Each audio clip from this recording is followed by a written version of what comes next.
Welcome to the Rock and Wellness Podcast, the show that takes you on a voyage to better health, wellness, and happiness that will rock your world. With me, R.J.O, your host, your coach, and your biggest fan. Welcome to episode 14 of the Rock and Wellness Podcast. I am your host, R.J.O. Today we're going to talk about how to eat a plant-based diet on the cheap. This is a topic that comes up often that I think is worth a conversation. A vegan or plant-based diet, so these two are often used interchangeably, and I've talked about the difference in previous podcasts, but a plant-based diet is something that people consider usually a plant-prominent diet, not necessarily an animal products-free diet, where a vegan diet, on the other hand, is a philosophy, really more a way of being that people choose that completely eliminates any and all animal products as well as any animal exploitation. So you will hear me use those terms today a little bit interchangeably. But this type of diet has been shown to provide the best health benefits as compared to a standard American diet. Even the American Dietetics Association recommends or even acknowledges that a plant-prominent diet can be and is the best for health. However, when considering making the switch to this type of diet, many people are concerned that it can be more expensive. So today you're going to learn how to eat a plant-based diet that won't break the bank. Now, before we get into kind of the more cost-effective, let's answer the question. Isn't eating a plant-based diet more expensive than an animal-based diet? Now, according to a study in the Journal of Hunger and Environmental Nutrition, Canadian vegetarians roughly save $964 a year. Now, it might not seem like a ton of money right away, but when you think about it, it really is, and it can add up. It's a lot for a lot of people. In the same study, researchers looked at two different 7-day meal plans, one with meat and the other strictly vegetarian. The meat meal plan costs an average of $53, while the vegetarian plan costs only about $39. Okay, so there is quite a significant difference there. In some cases, I really have to admit, eating a plant-based diet can be more expensive. Sometimes I get frustrated by why these products are costing so much, but any diet can be expensive if all you're buying and eating is processed and packaged foods. So anytime I get frustrated about these types of foods being more expensive, if I look what it actually is, it's usually something that's processed and packaged anyway. So when I first made the switch to a 100% plant-based diet, there were hardly any plant-based alternatives to animal foods. There was no vegan mayo. There was some vegan yogurt and cheese, but they were terrible. There weren't a lot of vegan meat options. There were some veggie burgers for sure, but nothing like, your Eve's or Beyond Meat brands that are out there today. So these plant-based alternative foods are definitely a great option when you're short on time. Don't get me wrong, I eat these on occasion, sometimes maybe even a little more than I'd like. But if you buy too many of these foods, they will not only expand your waistline over time, because of course they're junk foods, but they will also expand your budget a little more than if you were to only choose whole foods. Some of the convenience foods that people love to eat while eating a plant-based diet, I'm going to go through some of those right now, but these are the foods that usually cost more and will cost you more in your budget. So when you're, looking at the vice versa, I'm going to encourage you to kind of look at really healthy whole food, animal-based products, and then compare those absolutely to the whole food plant-based products, as opposed to looking at something, whole food for animal-based and then packaged processed for plant-based. So it's not really a fair comparison. But if you look at any of these sorts of packaged foods, for example, like mock meats, I've had many meat eaters say, well, isn't it a little hypocritical that you want to eat foods that taste like meat? And my answer is, just because I don't want to eat animals doesn't mean I don't like the taste of these foods. It's just that I'd rather not cause the suffering and harm to a living being for me to eat something. But if I can enjoy a tasty plant-based sausage or burger or cheese, then why not? Imitation meats are made from a variety of plant-based sources. Some are more highly processed than others, and some are considered healthier than others.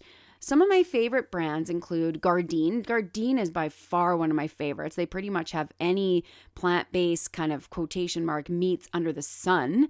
Anything from veggie burgers to ground, again, quotation beef to, again, quotation fish sticks, those sorts of things. Very, very good. But again, processed food is going to be a little bit more expensive and really shouldn't be eaten on a daily basis. Then there's the Beyond Meat. So, of course, pretty much everybody knows this. This is pretty much a household name now. Even places like A&W have it. But again, go to A&W and it's an $8 burger where, still now a regular burger is, I think, well, I don't even know, but it's less than that. Now, these, meat alternatives are amazing for people to have choices, but they can be more expensive because there's still a novelty, right? Price goes down when demand goes up. So when these sorts of products are actually increasing in demand, we will see the price drop a lot in these foods. And another brand is Eve's. They're another one of my favorite kind of mock meat brands.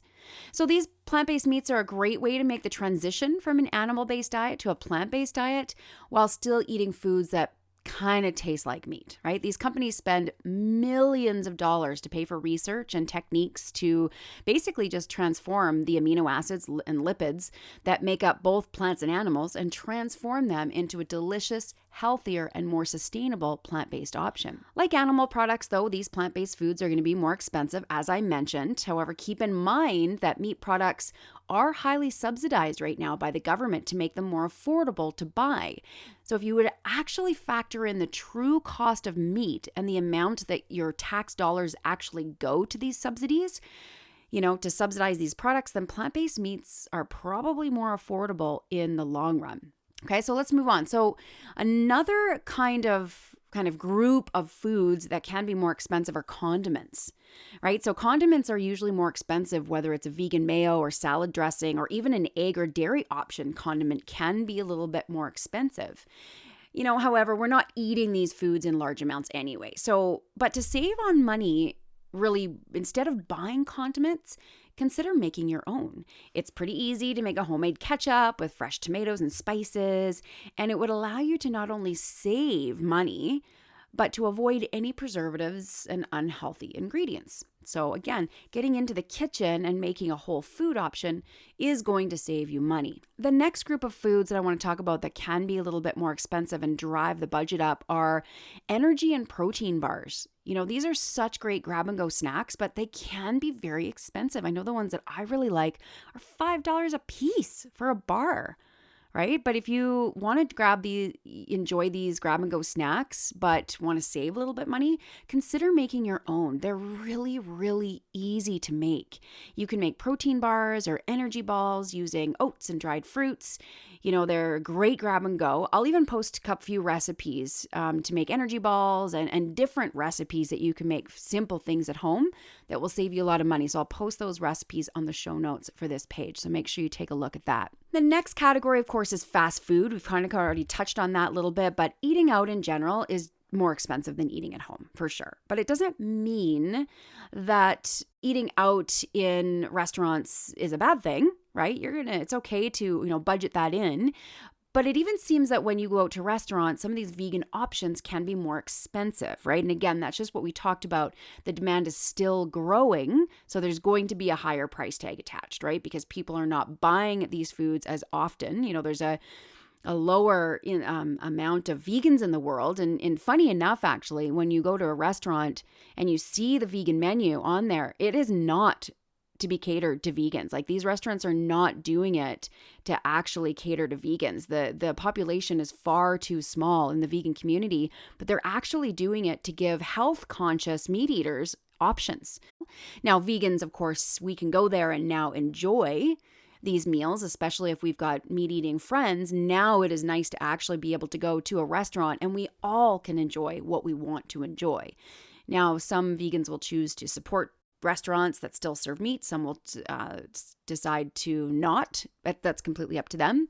I like seeing the options there. I think it's amazing because what happens is when we see these options on the menu, it starts to normalize it, right? That, when somebody sees a vegan plant-based options, it's like, oh, this is no big deal, right? Or I think people start to recognize, how similar the vegan foods they're eating really are to the animal-based foods. So it just makes it a little bit more normal, which I think is good, because I know that a lot of people don't like to be, they don't want to be the black sheep of the group. They would like to be part of the group. So this is where this comes in. But just be aware, if you are going to be eating out, whether it's animal-based, whether it's plant-based, you are looking for a little bit higher cost usually. Okay, so the next and the last group we'll talk about that can kind of drive the budget up is baking. So like any specialty baked goods, vegan baking still seems to be a little bit more expensive.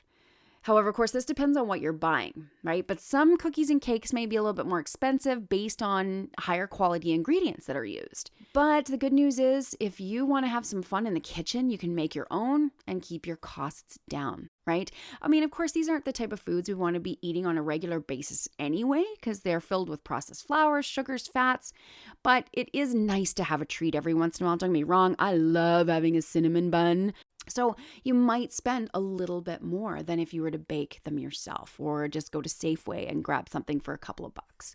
But, the great thing is, and I've talked about this in previous podcasts before, is that we vote with our dollars. And I personally don't mind spending a little bit more money on something that's a bit more high quality. Okay, so up until now, we've spoken mostly about the types of foods that will increase your food bill. So now let's shift to some foods that will be more cost effective as well as healthier. And of course, in the long run, the healthier we feed our body, the more money we save on things like healthcare, right? Prescriptions, rehabs, visits to the doctor. We will save money on that. So first and foremost, fruits and vegetables are the most cost effective when you grow your own, okay? Sometimes buying from a grocery store can be a little bit more expensive, especially if you're choosing organic or specialty fruits and veggies that are out of season.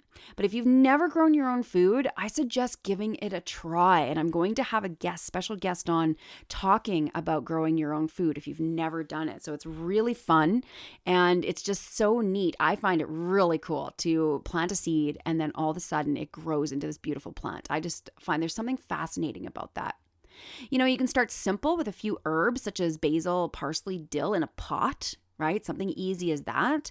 They're easy to grow and they cost pennies per serving as opposed to, dollars in the grocery store. You can grow a bunch of basil for literally pennies, but you go to the grocery store and sometimes it's $5 for, a little package that ends up going bad in 2 days. So, growing your own can be very cost effective. Sprouts are another cost-effective way to get nutrient-dense foods for pennies a serving. Sprouts are very easy to grow as well. All you do is purchase some sprouting seeds and really follow the instructions. A couple of my favorite sprouts are broccoli and clover sprouts. And for those, for example, all you do is place a quarter cup or however much you want to grow in a big glass jar. Cover the seeds with water and the jar with a cheesecloth or a sprouting lid. So a sprouting lid just kind of screws on but has holes in the top. You want to let these seeds sit in the water for about 8 hours. You'll drain them, you'll rinse them and drain again and flip the jar upside down, allowing the water to really drain out as it sits. You're going to repeat this process 2 times a day, so morning and night, for about 2 to 3 days until the seeds have fully sprouted. So they'll have a little tail on them. Then from there, get them as dry as you can, place them in the fridge in a sealed container, and really keep them in there until you're ready to eat. They won't last very long, as perishable foods, of course, are going to expire pretty quickly, but it really takes pennies a day to do that. Now, to grow my own food inside summer and winter, I use something called a tower garden. So if you've never heard of a tower garden, visit the show notes. I'll put a link in there. But I love to share the food that grows from the tower garden. It just tastes amazing. But in my opinion, the bulk of your grocery bill is really best spent on fruits and vegetables. Because if you want great health, nutrition experts agree that the majority of your diet must be made up of fruits and vegetables. I mean, if we look at the recent Canada Food Guide, I think it came out in 2019, they're suggesting that half our plate should always be fresh fruits and vegetables. But to eat these foods on the cheap, you're going to want to really focus on purchasing these fruits and vegetables that are produced local and in season. So for example, in the summertime, you will notice that berries, cherries, let's say, and peaches are usually at their cheapest, and in the winter, pears, apples, and bananas are good choices. Okay, so we're going to move on. So fruits and vegetables, by far number one, spend your money on fruits and vegetables. My mom said years ago she was shopping and she looked at these beautiful peaches and she thought, how come I can't afford these peaches? I sure wish I could afford these. And then she looked in her cart and saw a whole bunch of cakes and cookies and things like that. And she thought, all right, if I put these back, I can afford these peaches. So just kind of make it a priority, because it's all about, priorities really, where you want to spend your money. I spend the majority of my money, majority of my income, I would say, is probably going to my food bill. All right. The next food group that will save you a ton of money and really bang for your buck is legumes. So legumes include beans, lentils, and peas, which are some of the healthiest foods you can eat in the world. They're loaded with protein, and some, like soy, are complete proteins. They're full of fiber and have numerous health benefits, such as supporting a healthy heart and digestion. Dried legumes are the most cost-effective and can literally be bought for pennies a serving, but sometimes they take more time to soak and cook before eating. Canned legumes such as beans, I actually really like to buy canned beans personally. They are definitely going to be more expensive, but I keep my eyes open for when there's a sale. I always try to I would suggest buying organic canned variety just to reduce exposure to chemical toxins. But I do prefer buying dried lentils because they're very easy to make. So if you just take dried lentils, basically very similar to rice, you'll take, a 1 cup to 2 cups of water, bring them to a boil, bring them down, let them simmer for about 30-45 minutes until all the water or majority of the water has been soaked, and you're good to go. So it doesn't take a lot of time for lentils, which is great. So legumes, again, cost effective, bang for your buck, highly nutritious, and versatile. There are so many different things you can do with legumes. You can do a chili. I love doing like a bean burrito, things like that. Really cheap and really easy to make. The next one is whole grains. So whole grains such as brown rice, buckwheat, millet, barley, quinoa, the list really goes on, are rich in protein, fiber, vitamins, and minerals. Whole grains can be purchased in bulk, really for a fraction of the cost of a packaged or processed food. And with whole grains, you can make a variety of dishes like salads. Like I love quinoa salad, really great. Maybe a savory main dish such as rice and beans, or a delicious curry and rice dish, or even a sweet breakfast such as a buckwheat cereal or an oatmeal. Whole grains are so versatile, they're highly nutritious and very inexpensive. You can buy a huge bag of rice, let's say for brown rice even, for like $10, and it can last you a really long time. So again, these types of foods are not only nutritious, but they're not expensive. So focus on getting those a little bit more. And the final food group we'll talk about that, of course, is extremely important to have in the diet. So nuts and seeds. Nuts and seeds are so important to add to the diet because they're rich in really healthy fats, protein, vitamins, and minerals. But for maximum health benefits, you really are going to want to purchase the raw, unsalted version of these foods. Now, that sometimes can drive up the cost. But to reduce this cost, I suggest purchasing these items in bulk. So companies like Costco, or there's a company called R.J.O. So every year, friends and I basically pool our money and say, okay, we're going to place a huge bulk order through R.J.O. And then when it comes, we just divvy it up based on who wants what. And this really keeps the cost down. It allows us to have basically enough nuts and seeds at a cost-effective price and can last us for the year, right? So really great idea if you can do that and have those healthy fats at a lower cost. So really there you have it. I mean, we're going to keep this one short and sweet today and just start to think about it and just start looking at price tags. It doesn't have to be expensive. Again, you can grow a thing of lettuce in a pot for pennies, where sometimes if you buy it in one of those cartons, you're looking at close to $7, right? So finding ways that you can grow food inside can be also the most cost effective. And again, just stay tuned to future podcasts here because we're going to be talking about how to grow your own food, which will save you a ton of money. But eating vegan or plant-based food does not have to be expensive if you're really smart about and conscious about what you buy. The great thing is that the less expensive items are usually healthier for you. So you'll not only be saving money, but you'll have a healthy body as well when choosing to eat these foods. Now, if you're unsure on how to add some of these foods into your diet, you might say, okay, well, Rachel, I'm going to buy a huge bag of rice or a big thing of beans. What do I do with this? Right? Because again, I often forget that, people aren't loving being in the kitchen. There was a point where I hated being in the kitchen, but I actually helped an eating disorder by starting to love being in the kitchen and developing this really healthy relationship with food. So you might want to consider doing the same. And if you have any questions about that, reach out. I always love to share my story about how I actually became a little bit better with food and just by getting to know how to cook. So if you're unsure how to add some of these foods, visit my website. You can visit the show notes for this one, but my website is all as well, and you can purchase a couple of recipe books. But thanks for tuning in to this episode of the Rockin' Wellness podcast. I hope that this has given you some value, some things to think about when you go shopping. And again, friends, just making sure that we are getting half of our diet of fresh fruits and vegetables, not only to save our pennies, but to be nice and healthy. Until next time, my friends, keep rockin' your wellness. Thanks for joining me on this episode of the Rockin' Wellness podcast. Make sure to visit my website at www.rjowellness.com, where you can subscribe to the show and check out all the show notes. While you're at it, if you found value in this podcast, if you'd simply tell a friend about it, that would help out too. You may choose to join the R.J.O Wellness community to take advantage of the freebies, courses, and coaching that will take your voyage to the next level, or support this podcast with your monthly membership. Until next time, my friends, keep rocking your wellness.